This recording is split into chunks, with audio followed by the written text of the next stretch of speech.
جھوٹ نہ بولو چاہے سب کچھ دینا پڑ جائے، جھوٹ بول کے پیسہ نہ بچاؤ، دھوکہ دے کے کاغذات نہ بناؤ۔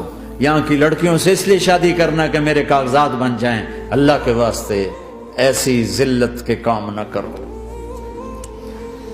میرے نبی نے فرمایا جس نے دھوکہ دیا میری امت سے نکل گیا۔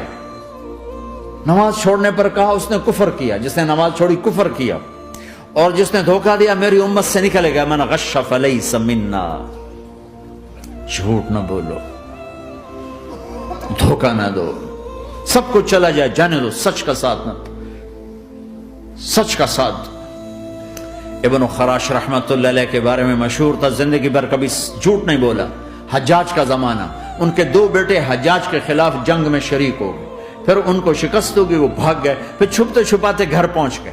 سی آئی ڈی نے بتایا کہ وہ گھر آ گئے، تو حجاج نے کہا آج ابن خراش کا امتحان لوں گا۔ ان کو بلا لیا، کہنے لگا ابن خراش وہ تیرے دو بیٹے ہمارے خلاف جنگ میں شریک ہوئے تھے، وہ پہ بھاگ گئے تھے، ان کی کوئی خبر ہے کہاں ہے؟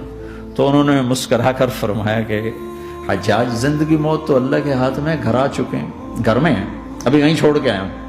تو حجاج نے کہا تیرے سچ پر تیرے بیٹے تجھے ہدیہ کرتا ہوں، اگر تو جھوٹ بولتا تیرا سر بھی اڑا دیتا، تیرے بچوں کا سر بھی اڑا دیتا، تیرے سچ پہ تجھے تیرے بیٹے تحفہ دیتا۔ مسلمان جھوٹ نہیں بولتا۔ چند پاؤنڈ کی خاطر تم کاغذات میں ہیرا پھیری کرو، ڈرو اس دن سے جس دن اللہ کے سامنے کھڑا ہونا ہے۔